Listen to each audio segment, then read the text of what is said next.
kayo ang lugar. Tatanda at lilipas rin ako, ngunit mayroong awitin iiwanan sa inyong alaala. Dahil minsan tayo'y magkasama.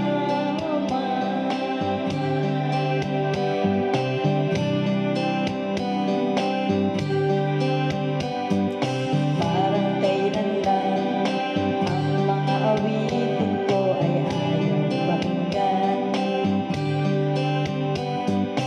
Dahil sa inyo, narinig ang isip ko at naintindihan. Dahil dito'y ibig ko kayong